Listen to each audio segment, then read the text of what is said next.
For our today's meditation, let us turn to Psalms, కీర్తనలు 48 14వ వచనం. ఈ దేవుడు, let us all read together. ఈ దేవుడు సదాకాలము మనకు తోడై ఉన్నాడు, మరణము వరకు ఆయన మనలను నడిపించును. For this God is our God, forever and ever he will be our guide even unto the death. Let us turn to the Lord. Gracious, loving Heavenly Father and wonder working God, thank you once again, Father, for coming to thy feet of Father God, and we thank for bringing us safe to your house to worship you and to participate in the table in a worthy manner, Father God. We thank who have joined for this fellowship today, and also those who are on the way, bring them safely, our Father God. As we continue to meditate the word, Father God, fill with your spirit, our Father God. I ask this prayer in the most precious name of our Lord and Savior, Jesus Christ. Amen. ఈ యొక్క కీర్తనలు 48ని మనం చూసినట్లయితే 48లో 14వ the last one, it was saying, ఈ దేవుడు సదాకాలం మనకు తోడై ఉన్నాడు, మరణము వరకు ఆయన మనలను నడిపించును. For this God is our God for ever and ever. That's the important thing you have to note down. For ever and ever, that is the central point that we are focusing on that word. In Telugu we can say సదాకాలం అన్నమాట. So ఈ కీర్తన రాసింది, ఇది మీకు చూస్తే దాంట్లో కోరహు కుమారులు రాసినట్టు చూస్తూ ఉంటాం అన్నమాట. It starts from 45, 46, 47, 48 until the 49. These were written by sons of Korah అన్నమాట. అయితే రాస్తూ వాళ్ళు చివరిగా ఏమన్నారంటే, ఈ దేవుడు సదాకాలం మనకు దేవుడై ఉన్నాడు అనమాట. How do you determine the for ever and ever? సదాకాలాన్ని మనం ఎలా డిటర్మైన్ చేస్తూ ఉంటాం అనమాట. అంటే ఈ దేవుడు మనకి పూర్వము దేవుడిగా ఉన్నాడు, ప్రజెంట్ మనకి దేవుడిగానే ఉన్నాడు, ఫ్యూచర్లో కూడా మనకి దేవుడై ఉన్నాడు అనమాట. So for the past, present and future అనమాట. So for ever and ever అనమాట. So when we look at our God, so not only he was a God and he was taking care of us, మనల్ని ఆయన కాపాడుతూ వస్తున్నాడు అనమాట. Psalms 93:2, if you just go through quickly, పురాతన కాలము నుండి నీ సింహాసనము స్థిరమాయను, సదాకాలము ఉన్నవాడు నీవే అనమాట. Your throne is established form of world. You are from everlasting. So this God is everlasting. That's why always we will think everlasting to everlasting. And we will మరి దావీదు 79:13 కూడా చూసినట్టయితే, Psalms 79:13, అప్పుడు నీ ప్రజలను నీ మందగొర్రెలమైన మేము సదాకాలము నీకు కృతజ్ఞతాస్తుతులు చెల్లించదము, తరతరముల వరకు నీ కీర్తిని ప్రచురపరచదము అన్నమాట. So we have to worship God always. Then when automatically then we will have one single question it might come, why we have to worship him all the time? సదాకాలం ఎప్పుడు మనం ఇంకా కానీ వర్షిప్ చేస్తూనే ఉండాలి అని అంటే, Psalms 22:3 కానీ మనం చూసినట్లయితే, నీవు ఇశ్రాయేలు చేయు స్తోత్రముల మీద ఆసీనుడివై ఉన్నావు. Our God sat on the praises of the Israel అన్నమాట. సో మన యొక్క స్తుతుల మీద ఆయన ఆసీనుడై ఉన్నాడు అనమాట. That is why the reason that we have to continuously praise him అనమాట. అయితే మనకి పూర్వకాలము ఉన్నటువంటి దేవుడు, మరి ప్రస్తుతము ఉన్నటువంటి దేవుడు, మరి ఫ్యూచర్లో ఉన్నటువంటి దేవుడిని ఎలా మనము వాట్ హీ హ్యాస్ డన్ అనేటువంటి ఒక విషయాన్ని సెంట్రల్ పాయింట్గా మనం పెట్టుకున్నాం. హెబ్రీల్కి రాసిన పత్రిక 10:12 చూద్దాం. హెబ్రీల్కి రాసినటువంటి 10:12. ఈయనైతే పాపముల నిమిత్తము సదాకాలము నిలిచి ఒక్క బలిని అర్పించి, but this man after he had offered one sacrifice for sins for ever sat down at the right hand of the God. So ఆయన మరి ఏం చేశాడు? ఒక్క సాక్రిఫైస్ అనమాట. God has done only one sacrifice for us అనమాట. ఒక్క బలిని అనమాట. విత్ దట్, ఆ ఒక్క బలిని అర్పించటం ద్వారా మనము what benefits that we acquired or we got అనేటువంటి విషయాలను చూస్తూ then we will enter into the worship అనమాట. అదే just if we have an another verse, Hebrews 10:5 కూడా చూస్తే 10:5. కాబట్టి ఆయన ఈ లోకమందు ప్రవేశించినప్పుడు ఇలాగ చెప్పుచున్నాడు, బలియు అర్పణము నీవు కోరలేదు కానీ నాకు ఒక శరీరమును అమర్చితివి.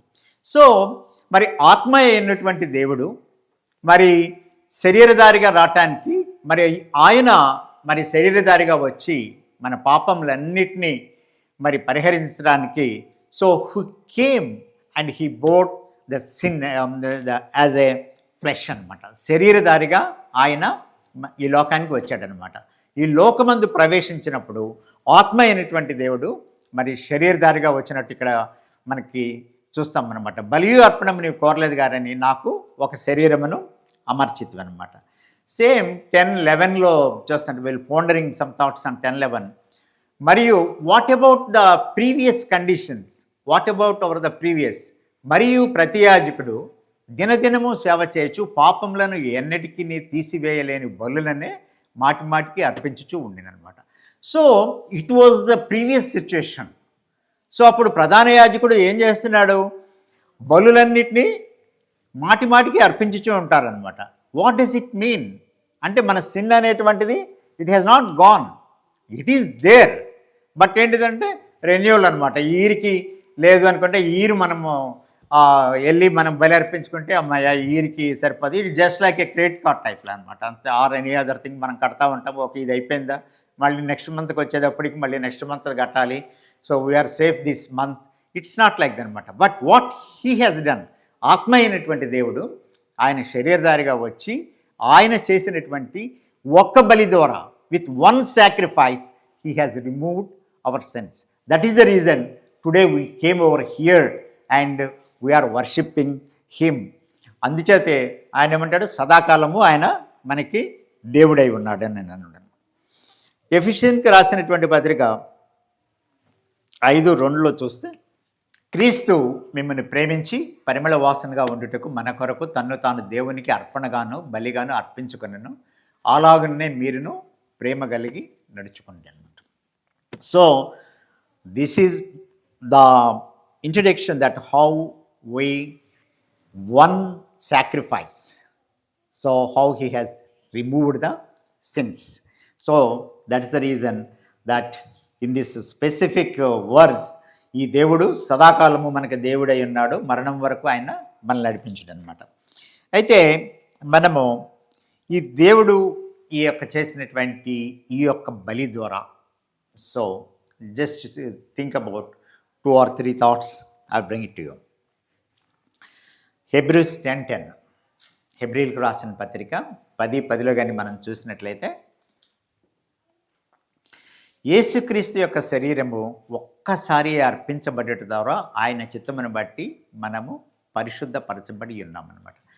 By that we will have been sanctified through the offering of the body of Christ once for all.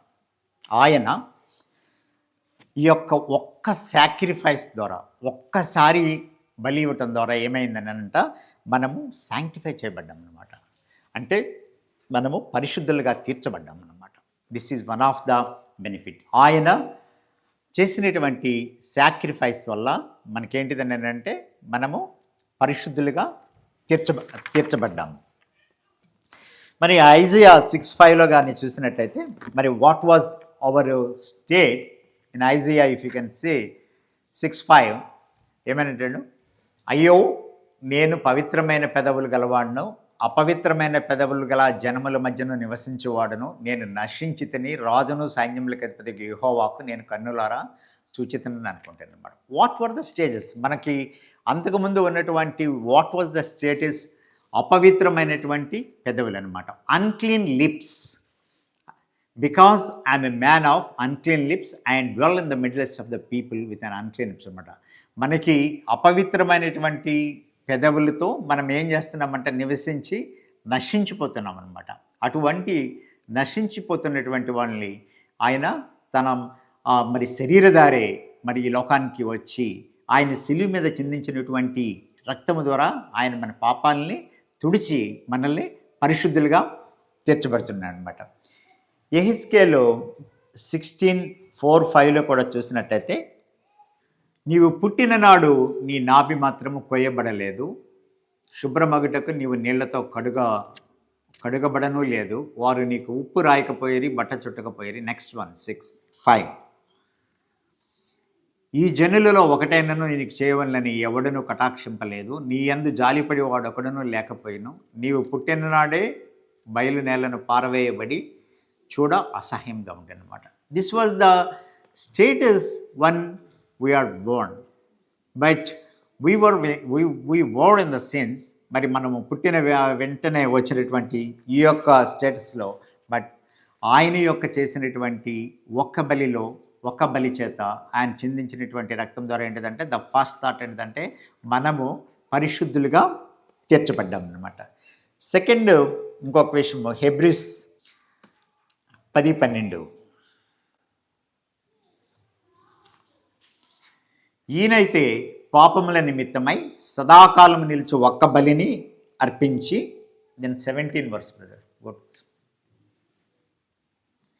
వారి పాపములను వారి అక్రమములను ఇకను ఎన్నటికి జ్ఞాపకము చేసుకునని ప్రభువు చెప్పుచున్నాడు. This is the very important thing అనమాట. Then he adds, their sins and their lawless deeds I will remember no more అనమాట. ఆయన మన పాపములను మనము ఎన్నిటికీ, అక్రమములను ఎన్నిటికీ గుర్తు చేసుకున్నాను అని ప్రభు చెప్తున్నాడు అనమాట. ఐజయా 43:25లో చూసినట్లయితే 43:25, నేనే నా చిత్తానుసారముగా నీ అతిక్రమములను తుడిచివేయుచున్నాను, నేను నీ పాపములను జ్ఞాపకం చేసుకున్నాను అనమాట. గాడ్ విల్ నెవర్, ఆయన చిత్తానుసారముగా మన అతిక్రమాలని తుడిచివేస్తున్నాడు అనమాట. He will never remember what ever the sense. అంటే ఒక్కసారి ఆయన ఇచ్చినటువంటి ఆయన బలి ద్వారా మనకేంటిదంటే పాప విమోచన, పరిశుద్ధులుగాను, తర్వాత మన పాపములను సెకండ్ థాట్లో ఏంటిదంటే ఆయన ఎన్నటికీ గుర్తుంచుకున్నాడు అనమాట.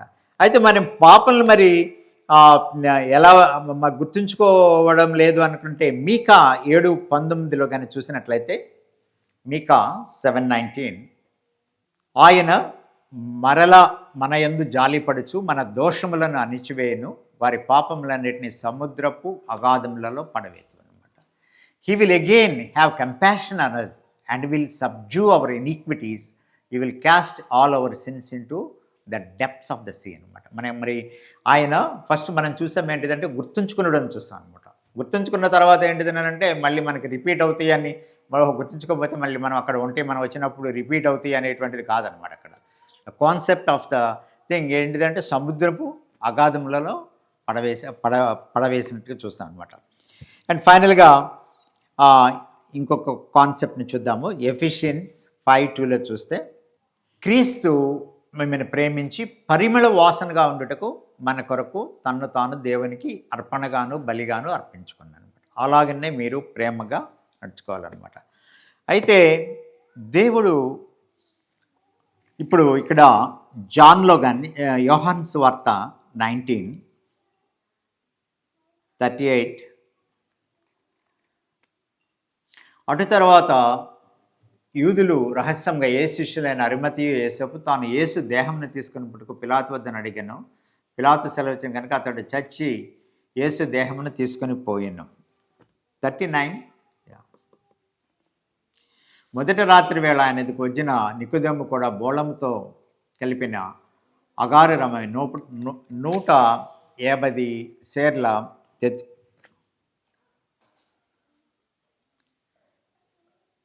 సేర్ల ఎత్తు తెచ్చినమాట.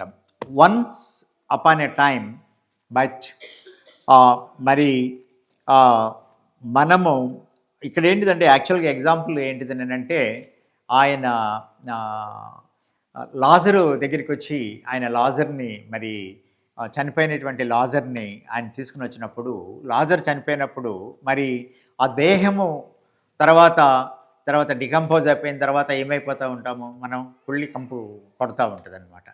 అయితే ఆయన అటువంటి పరిస్థితిలో ఉన్నటువంటి వాళ్ళని కూడా ఏంటిదంటే మనము ఆయన వల్ల then he will bring it back to us అనమాట. యాక్చువల్లీ ద కాన్సెప్ట్ ఈజ్ ఆయన పరిమళముగా మనల్ని చేయగలడనమాట. తర్వాత ఫోర్త్గా హెబ్రూస్ 9:14, నిత్యుడగు ఆత్మ ద్వారా తన్ను తాను దేవునికి నిర్దోషినిగా అర్పించుకొనిన క్రీస్తు యొక్క రక్తము నిర్జీవ క్రియలను విడిచి జీవము గల దేవుని సేవించుటకు మనసాక్షిని ఎంతో ఎక్కువగా శుద్ధి చేయనమాట. ఆయన he will how much more shall the blood of Christ who through the eternal spirit offered himself without spot to God cleanse your consciousness from dead works to serve the loving God అనమాట. ఆయన మన మనసాక్షిని శుద్ధి చేస్తాడనమాట. అపవిత్రమైనటువంటి మనసాక్షిని ఆయన శుద్ధి చేస్తాడనమాట. అయితే మనసాక్షి మనకి ఎటువంటి మనసాక్షి మనలో ఉంటుంది? బలహీనమైనటువంటి ఒకటి అపవిత్రమైనటువంటి మనసాక్షి ఉంటుంది. రెండోదేమో బలహీనమైన మనసాక్షి కలిగినటువంటి వారంగా ఉంటాము.